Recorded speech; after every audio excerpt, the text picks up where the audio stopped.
السلام علیکم پیارے ناظرین، کیا آپ اس شخص پر بھروسہ کریں گے جسے آپ نے سڑک سے اٹھا کر گھر کی دہلیز پار کرائی مگر وہی آپ کی پیٹھ میں چھرا گھونپ لے؟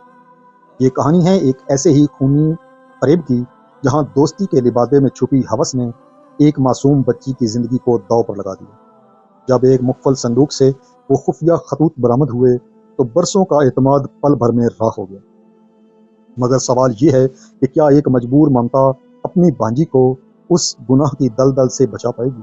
اور جب مکافاتی عمل کا تھپڑ پڑے گا تو کیا اس بے وفا دوست کے پاس سر چھپانے کی جگہ بچے گی؟ سسپینس اور جذبات سے لبریز ایک ایسی داستان جو آپ کو یہ سوچنے پر مجبور کر دے گی کہ کیا ہر ہاتھ ملانے والا واقعی دوست ہوتا ہے۔ شام کا وقت تھا، زینب باورچی خانے میں رات کے کھانے کی تیاری میں مصروف تھی کہ اچانک دروازے پر دستک ہوئی۔ زینب نے دروازہ کھولا تو سامنے اس کے شوہر ثاقب کھڑے تھے، مگر ان کے ساتھ ایک اجنبی شخص بھی تھا جو کچھ گھبرایا ہوا اور پریشان حال دکھائی دے رہا تھا۔ ثاقب نے مسکراتے ہوئے کہا، زینب دیکھو آج کون آیا ہے، میرا بچپن کا دوست ارسلان۔ یہ بہت پریشان ہے، آج سے یہ ہمارے ہاں ہی رہے گا۔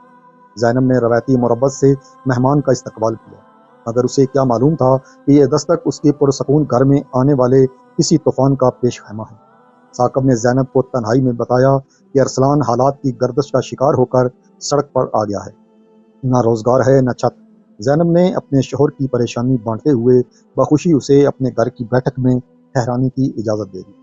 2 ماہ تک ثاقب نے اپنے دوست کی ہر ممکن مدد کی، اسے اپنے کپڑے دیے، کھانا کھلایا اور شہر کے بااثر لوگوں سے مل کر آخرکار اسے ایک سرکاری محکمے میں نوکری دلوا دی۔ جب ارسلان کے حالات کچھ سنبھلے تو اس نے پاس ہی ایک چھوٹا سا گھر کرائے پر لے لیا۔ یہ گھر ثاقب کی مکان مالکہ کلثوم بیگم ہی کا تھا، جو اپنے بچوں کے ساتھ اکیلی رہتی تھی کیونکہ اس کا شوہر برسوں سے دبئی میں مقیم تھا۔ انہی دنوں زینب کی چھوٹی بہن صبا گاؤں سے علاج کے لیے شہر آئی۔ صبا کچھ عرصے سے بیمار اور اداس رہتی تھی۔ ثاقب نے زینب کو مشورہ دیا، ارسلان اکیلا ہے اور صبا بھی تنہا ہے، کیوں نہ ان دونوں کا رشتہ کر دیا جائے؟ ارسلان میرا جگری دوست ہے، اس سے بہتر لڑکا نہیں ملے گا۔ زینب نے اپنی ماں سے مشورہ کیا اور سب کی رضامندی سے ارسلان اور صبا کی شادی ہو گئی۔ شادی کا تمام خرچہ ثاقب اور زینب نے اپنی جیب سے اٹھایا، یہاں تک کہ صبا کا جہیز اور زیور بھی ثاقب نے خود بنوایا۔ شادی کے بعد صبا کی زندگی بدل گئی، اس کی مرجھائی ہوئی رنگت کھل اٹھی اور وہ تندرست ہو گئی۔ جلد ہی اللہ نے انہیں ایک خوبصورت بیٹی سے نوازا جس کا نام عنایا رکھا گیا۔ کیونکہ زینب کی اپنی کوئی اولاد نہ تھی، اس لیے وہ عنایا کو اپنی بیٹیوں کی طرح چاہتی تھی، اور بچی بھی اپنی خالہ سے بے حد مانوس ہو گئی۔ خوشیوں کے سفر کو اچانک صبا کی بیماری نے بریک لگا دی۔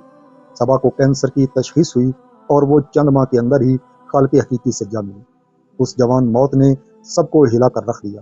ارسلان نے روتے ہوئے عنایا کو زینب کے حوالے کر دیا اور کہا، باجی اب آپ ہی اس کی ماں ہیں۔ وقت گزرتا گیا، ثاقب نے ارسلان کو دوسری شادی کا مشورہ دیا، لیکن اس نے صاف انکار کر دیا کہ وہ اب کسی اور کو صبا کی جگہ نہیں دے سکتا۔ مگر جلد ہی محلے میں چمگوئیاں شروع ہو گئیں۔ لوگ کہنے لگے کہ ارسلان کا اپنی مکان مالکہ کلثوم بیگم کے گھر آنا جانا بڑھ گیا ہے۔ ثاقب نے جب اپنے دوست سے پوچھا تو وہ آگ بگولا ہو گیا اور کہنے لگا کہ وہ تو صرف انسانی ہمدردی کے تحت کلثوم کے گھر کے سودا سلف لا دیتا ہے، کیونکہ اس کا شوہر پردیس میں ہے۔ ایک دن ارسلان نے زینب سے اپنی رضائی درست کروانے کے لیے گھر کی چابیاں دیں۔ زینب جب اس کے گھر گئی اور پیٹی سے بستر نکالنے لگی تو اس کی حیرت کی انتہا نہ رہی جب پیٹی سے کچھ خطوط گرے۔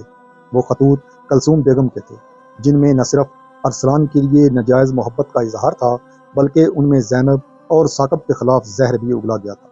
زینب کا دل ٹوٹ گیا۔ جس شخص کو اس نے بھائی مانا، جسے اس کے شوہر نے پاؤں پر کھڑا کیا، وہ اتنا بے وفا نکلا۔ جب زینب نے وہ خطوط اٹھا لیے تو ارسلان نے بجائے شرمندہ ہونے کے الٹا جھگڑا شروع کر دیا۔ اس نے ثاقب سے اپنی تمام امانتیں واپس لیں اور عنایا کو زبردستی زینب سے چھین کر کلثوم بیگم کے حوالے کر دی۔ زینب کے لیے وہ وقت قیامت سے کم نہ تھا۔ وہ دیوار کے اس پار سے اپنی بانجی کے رونے کی آوازیں سنتی اور تڑپتی رہتی۔ ثاقب نے حالات کی سنگینی دیکھتے ہوئے وہ محلہ ہی چھوڑنے کا فیصلہ کیا تاکہ روز روز کی تلخی ختم ہو۔ جس دن وہ گھر چھوڑ رہے تھے، زینب کا سامنا کلثوم بیگم سے ہوا اور دونوں میں شدید جھگڑا ہوا۔ زینب نے سرے عام ان خطوط کا ذکر کر دیا جس سے پورے محلے میں کلثوم اور ارسلان کی رسوائی ہو گئی۔ نئے گھر میں منتقل ہونے کے بعد بھی زینب اداس رہتی تھی۔ ایک دن وہ تڑپ کر پرانے محلے گئی اور انایا کو اکیلا دیکھ کر اسے رکشے میں بٹھا کر اپنے ساتھ لے آئی۔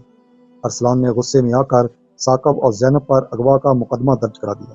ابھی یہ قانونی جنگ چل ہی رہی تھی کہ ایک دوپہر ارسلان بدحواس حالت میں ننگے پاؤں ثاقب کے گھر پہنچا۔ اس نے روتے ہوئے بتایا، ثاقب تم سچ کہتے تھے، برے کام کا انجام برا ہوتا ہے۔ کلثوم کا شوہر بغیر بتائے دبئی سے واپس آ گیا اور اس نے ہمیں رنگی ہاتھوں پکڑ لیا۔ میں نے تو جان بچا کر بھاگ نکلا مگر اس نے کلثوم کو بہت مارا اور اب وہ اسپتال میں زندگی اور موت کی جنگ لڑ رہی ہے۔ محلے والے مجھے جان سے مار دیں گے، مجھے بچا لو۔ ثاقب نے اپنی مروتی شرافت کا ثبوت دیتے ہوئے ارسلان کا سامان اس کے گھر سے نکلوایا اور محلے والوں کو سمجھا بجھا کر معاملہ رفع دفع کرایا تاکہ پولیس کیس نہ بنے۔ اس ذلت اور رسوائی نے ارسلان کی آنکھیں کھول دیں۔ اسے احساس ہوا کہ گناہ کی لذت عارضی اور اپنوں کی محبت مستقل ہوتی ہے۔ ارسلان نے اپنی تمام غلطیوں کی توبہ کی اور روتے ہوئے زینب کے پاؤں میں گر گیا۔ اس نے انایا کو ہمیشہ کے لیے زینب اور ثاقب کے حوالے کر دیا اور کہا، باجی میں اس قابل نہیں کہ اس معصوم کی پرورش کروں، اسے آپ ہی پالیں۔ زینب نے روتے ہوئے اپنی بانجی کو سینے سے لگا لیا۔ ارسلان وہ شہر چھوڑ کر کہیں دور چلا گیا اور زینب ثاقب اپنی چھوٹی سی بیٹی کے ساتھ نئی اور پرسکون زندگی کا آغاز کرنے لگے۔ برائی چاہے کتنی ہی پردوں میں چھپی ہو، ایک دن سامنے آ کر رہتی ہے اور سچی ہمدردی کبھی ضائع نہیں جاتی۔ اگر یہ کہانی آپ کے دل کو چھو گئی ہو تو ویڈیو کو لائک کریں اور گولڈن وائس سٹوری کو سبسکرائب ضرور کریں۔ اپنا اور اپنے پیاروں کا خیال رکھیے گا۔ اگلی ویڈیو تک کے لیے اپنے میزبان کو اجازت دیں۔ اللہ حافظ۔